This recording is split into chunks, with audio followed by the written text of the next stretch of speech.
Friday's jobs report revealed unemployment at its lowest since 1969, but it does remain a bit higher for Hispanics, almost double for African Americans. Little progress there from last month.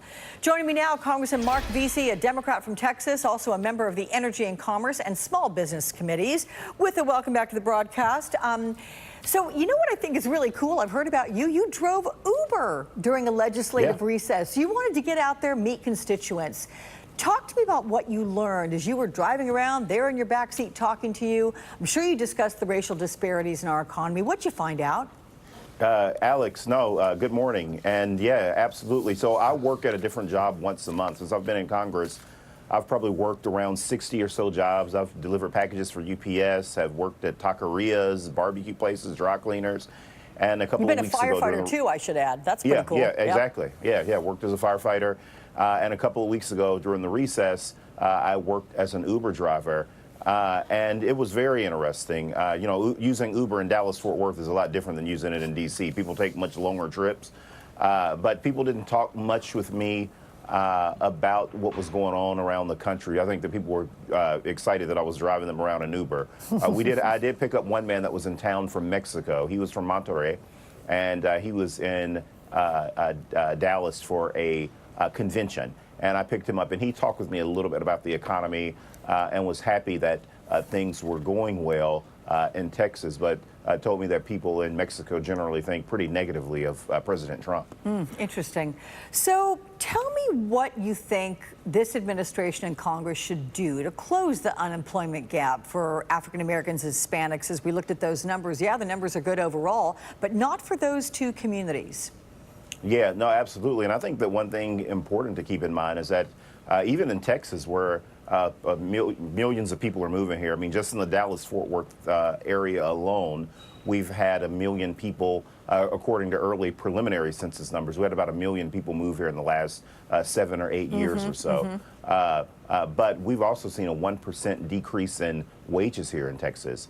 And so with the decline of unions, with a lot of employers not giving back to employees, even as productivity has climbed, I think it's a big problem. And I think that the president has not done a job in addressing this.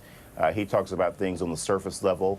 And of course, President Obama helped really put the economy where it is right now. But we still have a long ways to go when it comes to increasing wages in this country.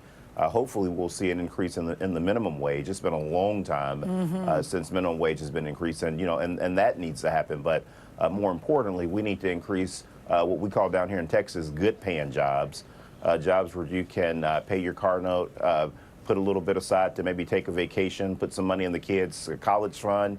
And that's what needs to be happening. And enough of that is not going on, not here in Texas and not around the country. Well, listen, there are a lot of good jobs that could be created if an infrastructure plan goes forward with, repairs and building and fixing all sorts of infrastructure with this country.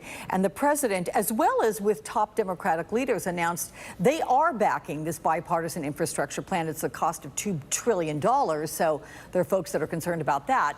And that would include the acting chief of staff, Mick Mulvaney. He's telling people both inside and outside the administration that this is just too expensive. It's unlikely to succeed. What are your thoughts on that?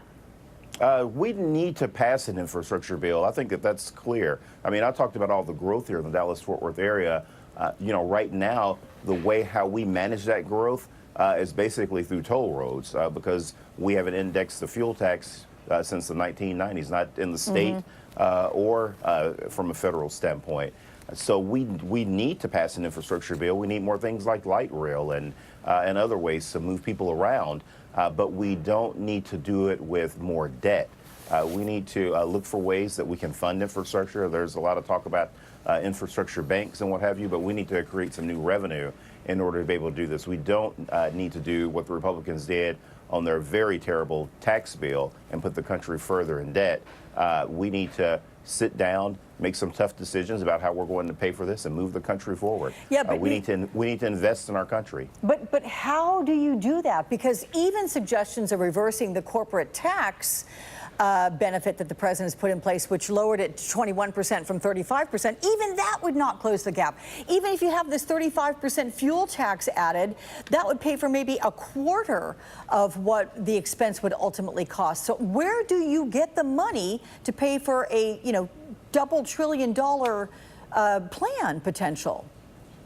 I'm not on the Transportation and Infrastructure Committee, but again, I'm not saying that it needs to be the $2 trillion, but we certainly need to invest money and a lot of money, quite frankly, in our infrastructure. You talk to airport officials, you talk to port officials, and again, I think that a lot of people are tired of using managed lanes. We need to step up and do the right thing, and and we need to create the revenue to do that. And it's going to be tough. It probably is not going to be something that can be done instantaneously. It will probably take some time to get there. And even from an employee standpoint, we're probably going to need to do something about immigration reform to be able to have all the employees that we need to be able to work on these projects. If we're going to do something on a very large and broad, grand scale like we need to do. Yeah, well, very big projects ahead. Thank you for keeping your focus on that for us, Congressman Marc Veasey. Good to see you. Thanks. Good to see you, Alex.